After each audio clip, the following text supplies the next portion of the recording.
ሰዎች ቢስቁብኝስ? ገባችሁ? ይህ የኔ ትልቁ ፍርሃት ነበረ። ለሰዎች እንድዋጥ ብዬ ራሴን ያሰርኩኝና የደበቅኩኝ ልጅ ነበርኩኝ። እድሜ ልኬ ነው የምላችሁ። እናንተም እዛው ደረጃ ላይ ናችሁ። አሁን የሆነ መውጣት ትፈልጋላችሁ፣ ኮንፊደንት መሆን ትፈልጋላችሁ፣ ራሳችሁ ማክበር፣ መውደድ፣ መቀበል ትፈልጋላችሁ፣ ግን አልቻላችሁም። ምክንያቱም የእናንተ ማንነት ኦሬዲ ስለተገነባላችሁ።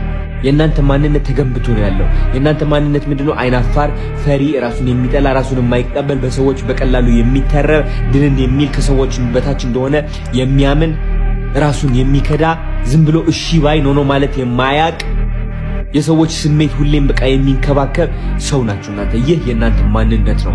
አብዛኞቹ ከእናንተ አጠገብ ያሉት ሰዎች ማለት ነው እናንተ ባትናገሩትም ለራሱ ይህ ማንነታችሁ እንደሆነ አምነው እናንተን ትሪት እያደረጓችሁ ይገኛሉ። እሳት ዞራለህ የተባልከውን ነገር መከተል ማለት ነው።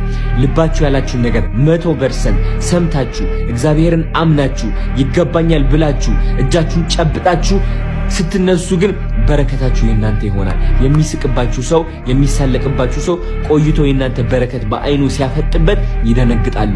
በስመ አብ ወመንፈስ ቅዱስ። እንዴት ብለሽ ነው አንቺ እዚህ ደረጃ የደረስሽው? እንዴት ብለህ ነው አንተ ይህ ሁሉ ነገር ያሳካኸው? እንደዚህ እንኳን አልመሰልከኝም ነበረ። የዛኔ የተረቧችሁ ሰዎች ተመልሰው ስልክ ደውለው እስኪና ሻይ እንውጣ ማለት ይጀምራሉ። በክብር ማለት ነው። አያችሁ?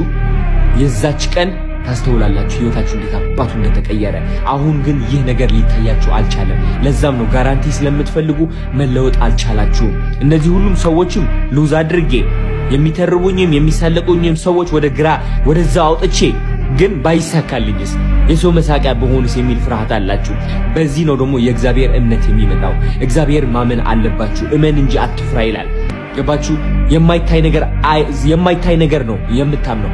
የምታየው ነገር አሁን ለምሳሌ ይህ ፍራሽ ከኔ ጋር አለ፣ ማመን አይጠበቅብኝም። ኦሬዲ ከኔ ጋር አለ። ገባችሁ አይደለ? ይህ ፍራሽ የለም ግን እግዚአብሔር ይህ ፍራሽ ያመጣልሃል እመን ብባል እኔ አምናለሁ። ያን ያህል በእግዚአብሔር አምናለሁ እኔ። ገባችሁ አይደለ? ስለዚህ እግዚአብሔርን የምታምኑት የማታዩት ነገር አለ።